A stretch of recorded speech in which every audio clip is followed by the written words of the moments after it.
నిబద్ధతకు నిలువెత్తు నిదర్శనం. అక్షర యజ్ఞంలో సామాన్యుని సంతకం. నిష్పక్షపాత వార్తలతో, ఆలోచింపజేసే కథనాలతో, మార్పు కోరే విశ్లేషణలు అందించే తెలుగువారి స్వరం. జయ జయ హే దినపత్రిక. సప్తమ వార్షికోత్సవ సంబరం త్వరలో విశాఖలో. 7 అడుగుల పయనానికి సాక్షులు మీరే. ఈ విజయానికి కర్తలు మీరే. విచ్చేయండి, విజయవంతం చేయండి. అందరికీ ఇదే మా ఆహ్వానం. జయ జయ హే దినపత్రిక. స్వచ్ఛమైన రేపటి కోసం. వెల్కమ్ టు జై జై హే న్యూస్. ముందుగా హెడ్లైన్స్ చూద్దాం. కాకినాడలో లోకేష్ యువగలం. సర్పవరంలో లోకేష్ బహిరంగ సభ. సీఎం జగన్ పై తీవ్ర స్థాయిలో విమర్శలు.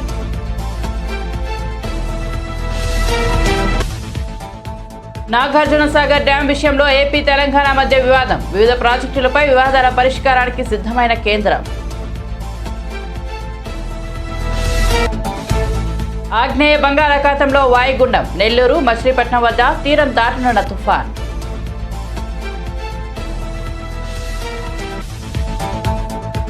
వరల్డ్ కప్ ఫైనల్లో ఎదురైన ఓటమికి యువ భారత్ ప్రతీకారం. సిరీస్ డిసైడర్ అయిన 4వ టీ20లో ఇండియా అద్భుత విజయం. ఇక వార్త వివరాల్లోకి వెళ్తే, టీడీపీ జాతీయ ప్రధాన కార్యదర్శి నారా లోకేష్ చేపట్టిన యువగలం పాదయాత్రకు కాకినాడ నగరంలో విశేష స్పందన లభించింది. యువగలం జెండాలు చేతబూని టీడీపీ జనసేన కార్యకర్తలు ఘన స్వాగతం పలికారు. మహిళలు హారతులతో నీరాజనాలు పట్టారు.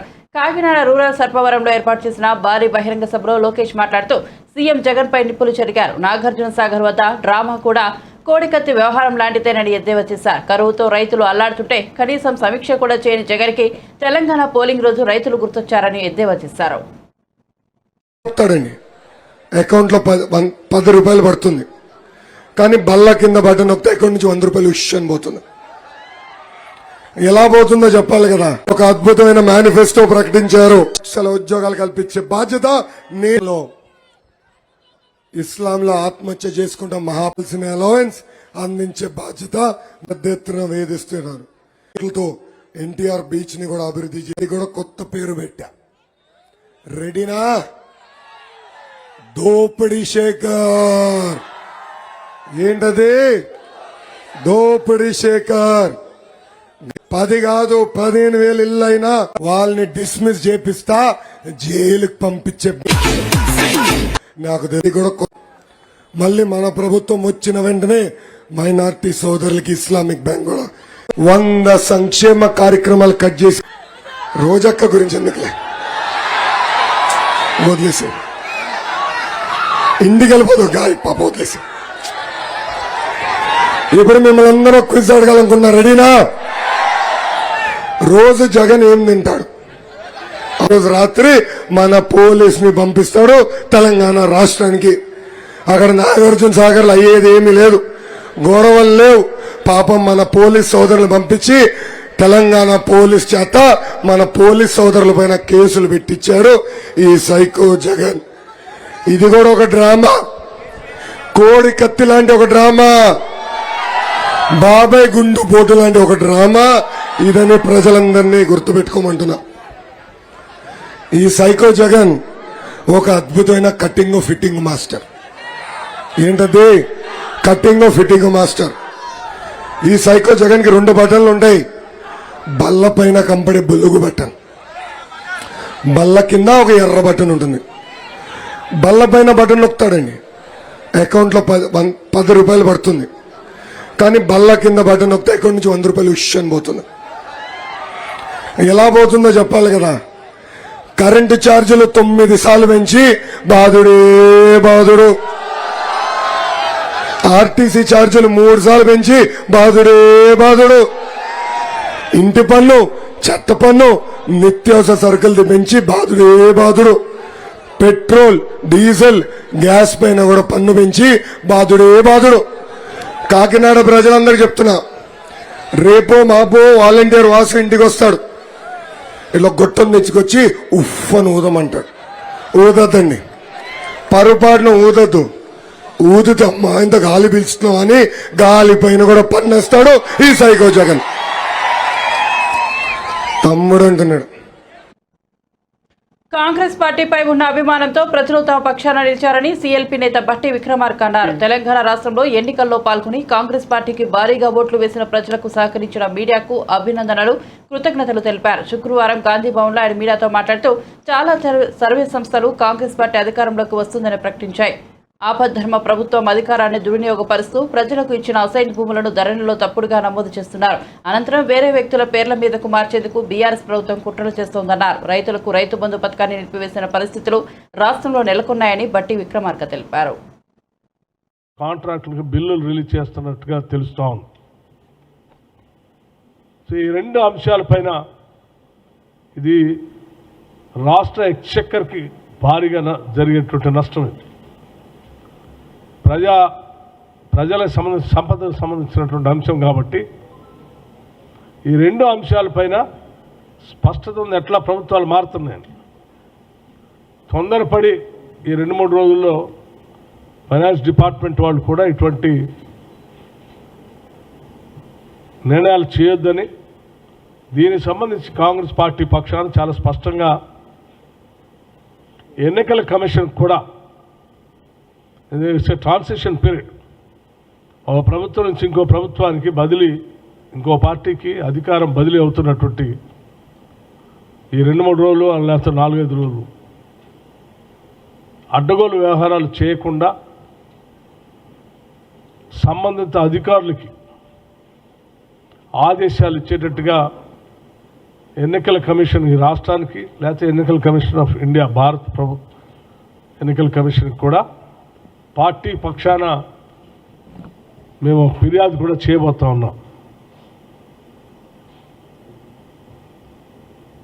సో దయచేసి అధికారులు ఎవరు కూడా దీంట్లో ట్రాప్లో పడి మీరు ప్రభుత్వ ఒత్తిళ్లకో లేకపోతే ఇందులో పెద్దల ఒత్తిళ్లకో లొంగి ఎటువంటి తప్పుడు కార్యక్రమాలు చేయొద్దని వారికి కూడా విజ్ఞప్తి చేస్తూ ఉన్నాం. ఎన్నికల కౌంటింగ్ ప్రక్రియ జరిగేటప్పుడు రాష్ట్ర వ్యాప్తంగా ఉన్నటువంటి కాంగ్రెస్ కార్యకర్తలకి, నాయకులకి, కౌంటింగ్ ఏజెంట్లు పోయేటువంటి వాళ్ళకి మరీ ముఖ్యంగా చాలా అప్రమత్తంగా ఉండాలని మీ ద్వారా అందరికీ విజ్ఞప్తి చేస్తూ ఉన్నాను. గత ఎన్నికల సందర్భంలో కూడా కొన్ని చోట్ల కాంగ్రెస్ పార్టీ అభ్యర్థులు గెలిస్తే కూడా గెలవలేదన్నట్టుగా ప్రకటించేసి కాంగ్రెస్ పార్టీ అభ్యర్థుల ఓటమిని ప్రజలు చూపించినటువంటి దాఖలాలు కూడా ఉన్నాయి మనకు. ఉదాహరణకి ధర్మపురిలో కానీ లేకపోతే హుజూర్నగర్లో కానీ లేకపోతే మంచిర్యాలలో కానీ ఇటువంటి కొన్ని స్థానాల్లో కోర్టులో కూడా కేసులేసి బంగాళాఖాతంలో ఏర్పడిన వాయుగుండం శనివారంకి తీవ్ర వాయుగుండంగా, ఎల్లుండికి తుఫానుగా మారనుంది. ఇది డిసెంబర్ 4 వరకు పశ్చిమ వాయువు దిశగా, ఆపై దాదాపు ఉత్తర దిశగా కోస్తాంధ్ర తీరానికి సమాంతరంగా పయనించి నెల్లూరు, మచిలీపట్నం మధ్య తీరం దాటే అవకాశం ఉందని ఐఎండీ వెల్లడించింది. డిసెంబర్ 3 నుంచి 5వ తేదీ వరకు భారీ వర్షాలు కురుస్తాయన్న నేపథ్యంలో ఏపీ విపత్తుల నిర్వహణ సంస్థలో స్టేట్ కంట్రోల్ రూమ్ ఏర్పాటు చేశారు. తుఫాను వేళ అత్యవసర సాయం సమాచారం కోసం ఈ స్టేట్ కంట్రోల్ రూమ్ ప్రారంభించారు. స్టేట్ కంట్రోల్ రూమ్ ద్వారా సాయం అందాలని కోరారు.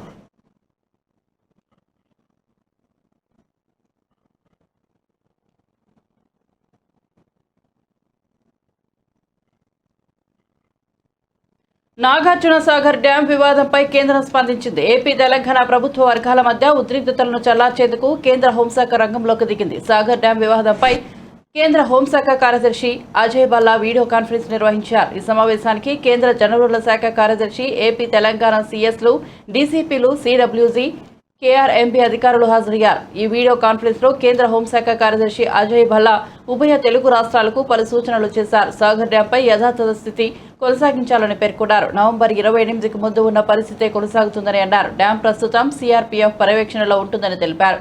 డ్యాం నిర్వహణ కేఆర్ఎంబీ చూసుకుంటుందని భల్లా వెల్లడించారు. కేంద్రం ప్రతిపాదనలకు తెలుగు రాష్ట్రాలు అంగీకరించాయి.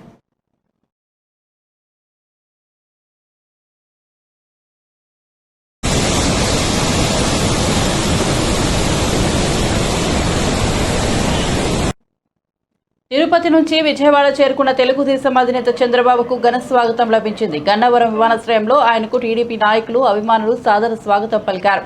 బాబు కోసం ఉమ్మడి కృష్ణా జిల్లా నుంచి కార్యకర్తలు పెద్ద ఎత్తున తరలివచ్చి అభిమానాన్ని చాటుకున్నారు.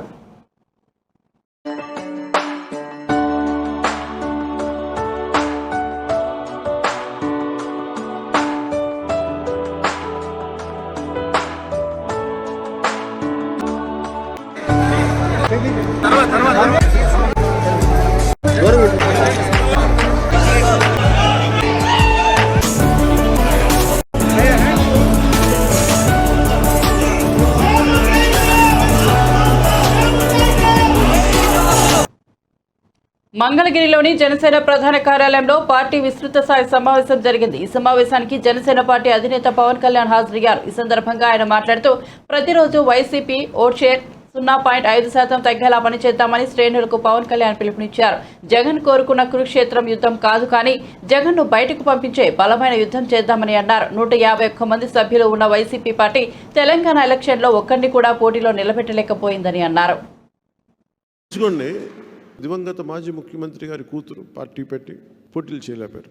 ఒక ముఖ్యమంత్రి గారి సోదరి ఆవిడ నిలబడలేకపోయారు. ఇంత పెద్ద మీరు ఊహించుకోండి, దివంగత మాజీ ముఖ్యమంత్రి గారి కూతురు పార్టీ పెట్టి పోటీలు చేయలేపారు.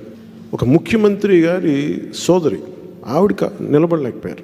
ఇంత పెద్ద పార్టీ వైసీపీ, ఇక్కడ 151 మంది సభ్యులు, కనీసం పోటీలోకి ఒక్కడిని కూడా పెట్టలేకపోయారు తెలంగాణలో. జనసేన తాలూకు ఐడియాలజీ, భావజాలం ఎంత బలమైంది అంటే, డబ్బులు లేకపోయినా నేను ఒక్క రోజున ఇన్ని దశాబ్ద కాలంలో నేను తిరిగింది తెలంగాణలో వేళ్ల మీద లెక్క పెట్టచ్చు. 5-6 సమస్యల మీద మాట్లాడి ఉండొచ్చేమో.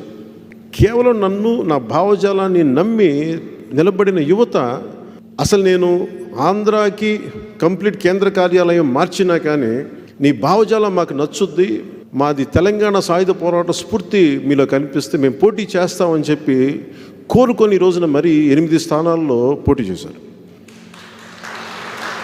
అది తాండూరు లాంటి నియోజకవర్గం, కొత్తగూడెం, వైరా, మదీరా, కుక్కట్పల్లి, ఏ నియోజకవర్గానికి ఎక్కడికి వెళ్ళినా, మేము దుబ్బాక లాంటి నియోజకవర్గాలకు వెళ్ళిన అశేష జనబలం, యువత జనసేన తాలూకు ఐడియాలజీకి ఆకట్టుకొని వచ్చేసారు. భావజాలాన్ని ముందుకు తీసుకెళ్ళిన ఒక వ్యక్తి నిలబడాలి. నేను నిలబడ్డాను. కొద్ది రోజుల తర్వాత జనసేన అనేది వ్యక్తుల పార్టీ అవ్వదు, భావజాలంతో కూడిన పార్టీ అవ్వదు. ఎవరైతే నిజంగా నిలబడి చేస్తారో వాళ్ళే ఒక రోజున నా స్థానంలో కూర్చోవాలని నేను మనస్ఫూర్తిగా కోరుకున్నాను. ఆ స్థాయికి జనసేన పార్టీ వెళ్ళాలని నేను మనస్ఫూర్తిగా కోరుకున్నాను. నేను ఈరోజు ఎందుకు నిలబడుతున్నాను, ఎందుకంటే నేను ఏమి చేసినా కోట్లాది మంది ప్రజల తాలూకు దృష్టే ఉంటుంది, లేదంటే దేశ సమగ్రతే ఉంటుంది. అసలు ప్రాంతీయ పార్టీలుకి మేము వ్యతిరేకం అని చెప్పిన భారతీయ జనతా పార్టీ లాంటి జాతీయ పార్టీ కూడా మనల్ని దగ్గర తీసుకుంది. మనకి బలంగా పక్కన కూర్చోబెట్టి మన పార్టీ ఉంది అని ఎక్నాలెడ్జ్ చేయడం ప్రధానమంత్రి గారి స్థాయికి, అది మన commitment towards our country, commitment towards our society, commitment towards the నీ. రాయ్పూర్లో ఆస్ట్రేలియాతో జరిగిన 4వ టీ20 మ్యాచ్లో టీమిండియా 20 పరుగుల తేడాతో గెలిచింది. ఈ పోరులో ఏమంత కష్టసాధ్యం కాని లక్ష్యంతో బరిలో దిగిన ఆసీస్ను టీమిండియా బౌలర్లు అద్భుతంగా కట్టడి చేశారు. 175 పరుగుల ఛేదనలో ఆస్ట్రేలియన్లు నిర్ణీత 20 ఓవర్లలో 7 వికెట్లకు 154 పరుగులు మాత్రమే చేసి ఓటమి పాలయ్యారు. ఈ మ్యాచ్లో నెగ్గిన టీమిండియా 5 మ్యాచ్ల సిరీస్ను 3-1తో చేజిక్కించుకుంది. టీమిండియా బౌలర్లలో అక్షర్ పటేల్ 3, దీపక్ చహార్ 2, రవి బిష్నోయ్ 1, అవేక్ ఖాన్ 1 వికెట్ తీశారు. ఆశీష్ కెప్టెన్ మాథ్యూ వేడ్ చివర్లో పోరాడిన ఫలితం లేకపోయింది.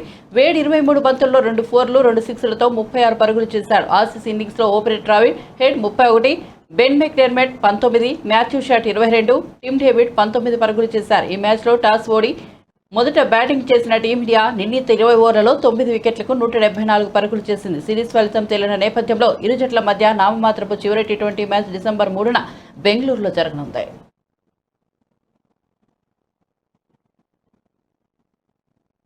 మూవీ లవర్స్ ఎక్సైట్మెంట్ గా ఎదురు చూస్తున్న తెలుగు సినిమాలో సలార్ పార్ట్ 1 టీజర్ ట్రైలర్ వచ్చేసింది. కేజీఎఫ్ డైరెక్టర్ ప్రశాంత్ నీల్, ప్రభాస్ కాంబినేషన్ లో వస్తున్న ఈ చిత్రం 2 పార్టులుగా రాబోతుంది. ఇప్పటికే విడుదల చేసిన సలార్ పార్ట్ 1 టీజర్ నెట్టింట వైరల్ అవుతూ మిలియన్ల సంఖ్యలో వ్యూస్ రాబడుతోంది. ముందుగా ప్రకటించిన ప్రకారం ట్రైలర్ ను లాంచ్ చేశారు మేకర్స్. మాఫియా నేపథ్యంలో తెరకెక్కుతున్న ఈ మూవీ టీజర్ లో డార్క్ షేడ్స్, బ్లాక్ డ్రాప్స్ లో వచ్చే స్టన్నింగ్ విజువల్స్ మధ్య సలార్గా రెబల్ స్టార్ ప్రభాస్ ఎంట్రీ ఇచ్చాడు. ప్రశాంత్ నీల్ ఈసారి అంతర్జాతీయ మాఫియా చుట్టూ తిరిగే కథాంశంతో సలార్ను తెరకెక్కించినట్లు ట్రైలర్ ను చూస్తే అర్థమవుతోంది. ఇక ఈ సినిమా డిసెంబర్ 22న విడుదల అవుతున్నట్లు మేకర్స్ ప్రకటించారు. తెలుగుతో పాటు మరో 4 భాషల్లో సలార్ విడుదల కానుంది.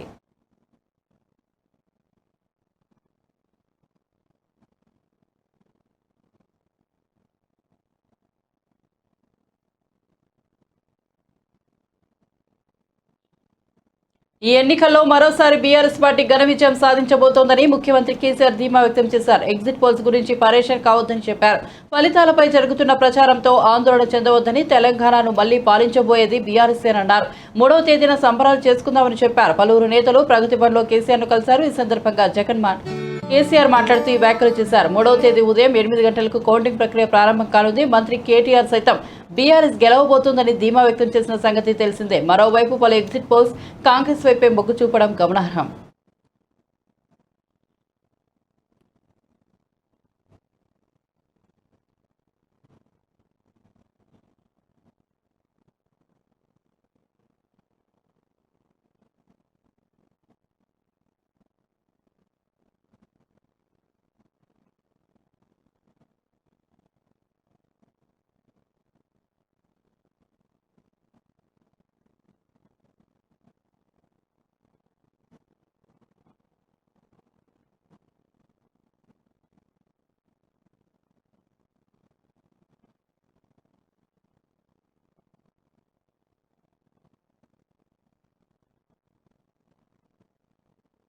తెలంగాణలో అసెంబ్లీ ఎన్నికల పోలింగ్ ముగిసిన కొద్దిసేపటికే ఎగ్జిట్ పోల్స్ తెరపైకి వచ్చాయి. అసెంబ్లీ ఎన్నికల్లో కాంగ్రెస్ పార్టీదే హవా అని చాలా ఎగ్జిట్ పోల్స్ చెప్పాయి. ఈ నేపథ్యంలో హైదరాబాద్ లో టీపీసీసీ చీఫ్ రేవంత్ రెడ్డి నివాసం వద్ద భద్రత పెంచారు. గతంలో కంటే అధిక సంఖ్యలో పోలీసులను రేవంత్ ఇంటి వద్ద మోహరించారు. పోలింగ్ ముగిసిన నేపథ్యంలో అంచనాలు అనుకూలంగా ఉండటంతో కాంగ్రెస్ నేతలు రేవంత్ ఇంటికి పెద్ద ఎత్తున తరలివస్తున్నారు. ఎన్నికల్లో కాంగ్రెస్ గెలిస్తే రేవంత్ సీఎం అభ్యర్థి అనే ప్రచారం కూడా ఉండటంతో ఆయన నివాసానికి పార్టీ శ్రేణులు భారీగా తరలివచ్చే అవకాశం ఉందన్న ఇంటెలిజెన్స్ వర్గాల సమాచారం ఆధారంగా భద్రత పెంచినట్టు తెలుస్తోంది.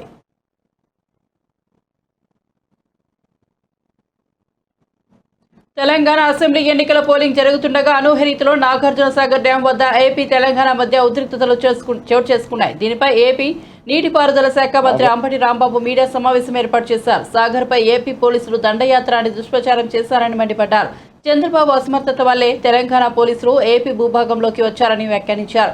అదే సమయంలో తమ భూభాగంలోకి ఏపీ పోలీసులు వెళ్లారని, అది దండయాత్ర ఎలా అవుతుందని ప్రశ్నించారు. ఏపీ హక్కులను తెలంగాణకు తాకట్టు పెట్టిన వ్యక్తి చంద్రబాబు అని అంబటి విమర్శించారు. సాగర్కు సంబంధించి 13వ గేటు వరకు కూడా పోలీస్ సహాయంతో రాష్ట్ర ప్రభుత్వం స్వాధీనం చేసుకోవటం జరిగింది. ఈ స్వాధీనం చేసుకోవటాన్ని అనేక మంది అనేక రకాలుగా వ్యాఖ్యానిస్తున్నారు. ఇది తెలంగాణలో జరుగుతున్నటువంటి ఎన్నికల సమయంలో అక్కడ ఏదో ఒక రాజకీయ పార్టీకి సహాయం చేయటం కోసం ఇక్కడ ఉన్నటువంటి రాష్ట్ర ప్రభుత్వం ఈ చర్యకు పాల్పడింది అని, దానివల్ల ఏదో ఒక రాజకీయ పార్టీకి అక్కడ లబ్ధి చేకూరుతుంది అనేటువంటి మాటలు మాట్లాడుతున్నారు. దానితో పాటుగా ఈ చర్య ఆ రోజునే ఎందుకు చేశారు అంటే, ఆ రోజున పోలీసు బలగాలన్నీ కూడా ఎన్నికల ప్రక్రియలో నిమగ్నమై ఉంటాయి కాబట్టి తెలంగాణలో దాన్ని అదునుగా చేసుకొని ఇక్కడ ఉన్నటువంటి రాష్ట్ర ప్రభుత్వం ఆ సమయాన్ని ఎన్నుకుందని కొందరు చెప్తున్నారు. ఇలా కొన్ని పత్రికలు అయితే చాలా చిత్రంగా ఆంధ్ర రాష్ట్రానికి చెందినటువంటి పత్రికలే సాగర్ మీద దండయాత్ర చేశారు అనేటువంటి మాట మాట్లాడుతున్నారు. అర్ధరాత్రి హల్చల్ చేశారు అనేటువంటి మాట ఆంధ్రజ్యోతిలో రాశారు. నాగార్జున సాగర్ మీద ఘర్షణ అని, దాంతోపాటు ఇప్పుడే ఎందుకు ఈ దండయాత్ర అనేటువంటి మాట. ఈనాడు రామోజీరావు గారు దండయాత్రట ఇది. ఇంకోటి ఏంటంటే సాగర్పై ఏపీ పోలీసులు దండయాత్ర చేశారట ఏపీ పోలీసులు. టీ పోలింగ్ ముందు జగన్ హైడ్రామా ఆడాడట. ఎవరు ఇష్టం వచ్చినట్టుగా వాళ్ళు రాస్తున్నారు. కొన్ని టీవీలు వాళ్ళు ఇష్టం వచ్చినట్టుగా కూస్తున్నాయి. కానీ వాస్తవాన్ని ఈ రాష్ట్ర ప్రజలకే కాదు, తెలంగాణ రాష్ట్ర ప్రజలకి, తెలుగు ప్రజలకి వివరించవలసినటువంటి బాధ్యత మాకుంది. మేము నిన్న చేపట్టినటువంటి చర్య చాలా సమంజసమైనది, న్యాయమైనది, ధర్మమైనది. ఎవ్వరూ దాన్ని తప్పు పట్టడానికి వీలైనటువంటి చర్య అనేదాన్ని మీకు నేను చెప్పేటటువంటి ప్రయత్నం చేస్తాను. ఏపీ ప్రభుత్వం ముఖ్యమంత్రికి ప్రణాళిక లేకపోవడం వల్లే రాష్ట్రంలో పంటలకు సాగునీరు అందక ఎండిపోతున్నాయని జనసేన పీఎస్సీ చైర్మన్ నాదెళ్ల మనోహర్ విమర్శించారు.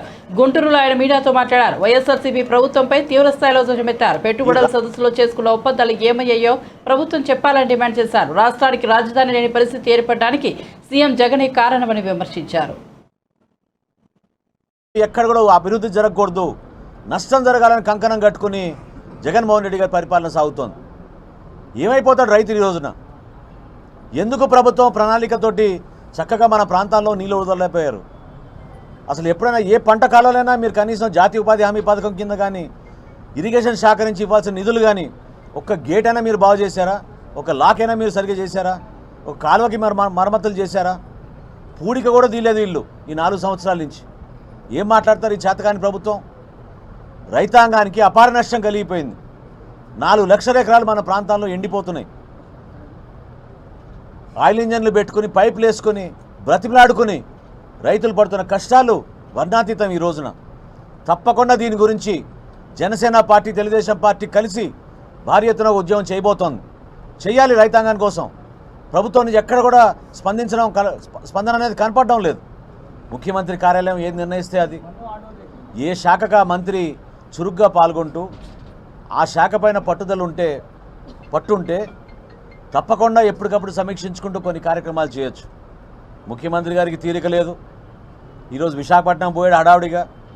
అసలు నేను ప్రశ్నిస్తున్నా, ఈ ముఖ్యమంత్రి గారికి, ఈ కోడిగుడ్ల మంత్రికి ఇన్ఫోసిస్తో ఏం సంబంధం వాళ్ళకి? ఎప్పుడైతే కోవిడ్ పరిస్థితుల వలన ప్రయాణం చేయలేకపోతున్నారో ఉత్తరాంధ్రలో ఉన్న ఇన్ఫోసిస్ ఎంప్లాయీస్కి ఒక శాటిలైట్ ఆఫీస్ నిర్మాణం చేసుకుని సుమారు 250 నుంచి 300 మంది వారానికి 2 రోజులు ఆఫీస్కి వచ్చి పనిచేసుకునేటట్టు వాళ్ళు ఒక ఆఫీస్ నిర్మాణం చేసుకున్నారు.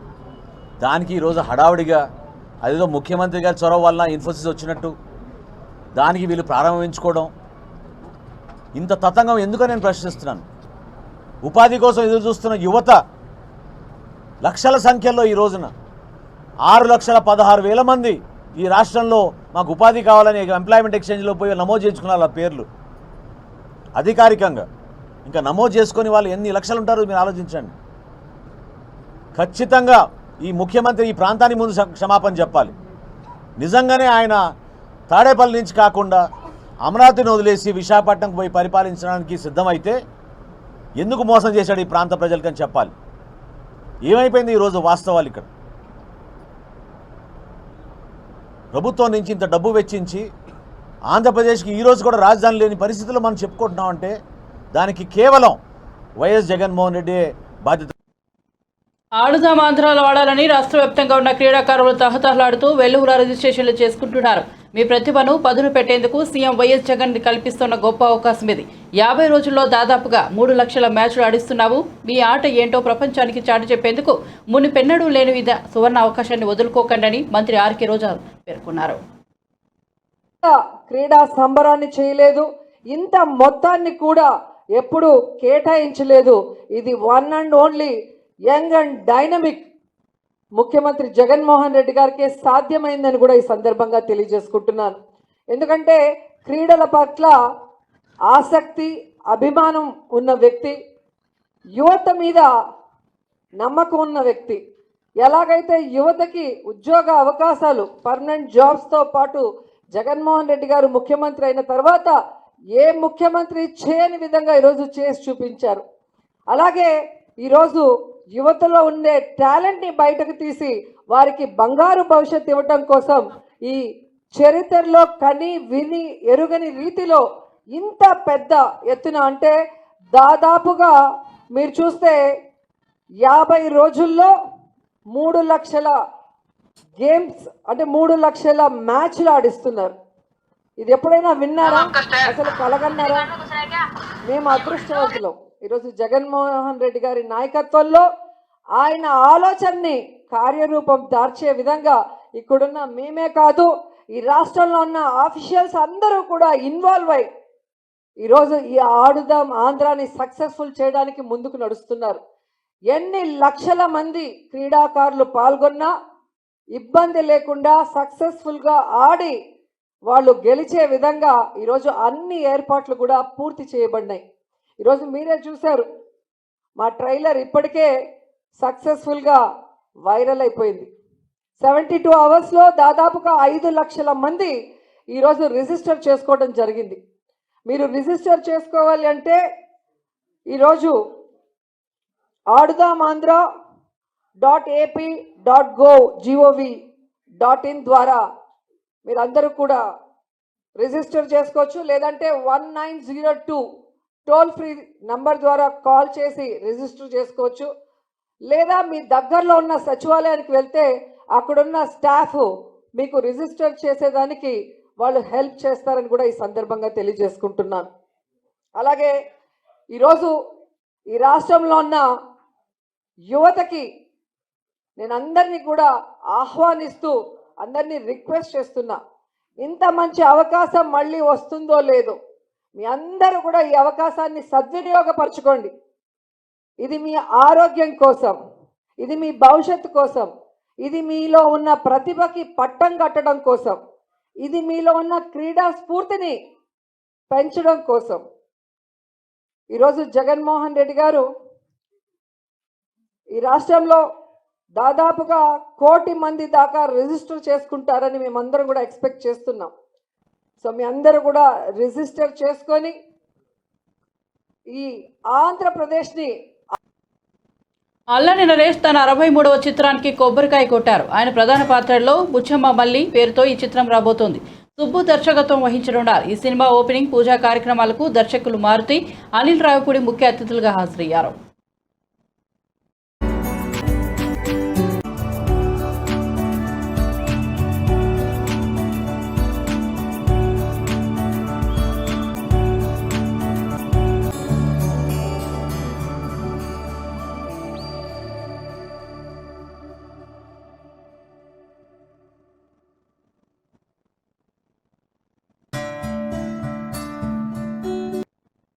బులెటిన్ ముగించే ముందు హెడ్లైన్స్ మరోసారి చూద్దాం. కాకినాడలో లోకేష్ యువగలం, సర్పవరంలో లోకేష్ బహిరంగ సభ, సీఎం జగన్ పై తీవ్ర స్థాయిలో విమర్శలు.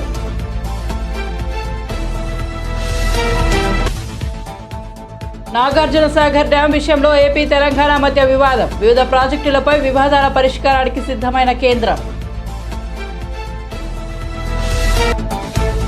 ఆగ్నేయ బంగాళాఖాతంలో వాయుగుండం, నెల్లూరు మచిలీపట్నం వద్ద తీరం దాటనున్న తుఫాన్.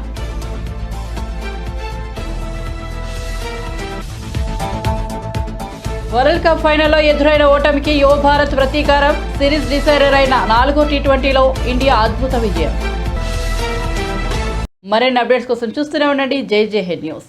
నిబద్ధతకు నిలువెత్తు నిదర్శనం, అక్షర యజ్ఞంలో సామాన్యుని సంతకం, నిష్పక్షపాత వార్తలతో, ఆలోచింపజేసే కథనాలతో, మార్పు కోరే విశ్లేషణలు అందించే తెలుగువారి స్వరం.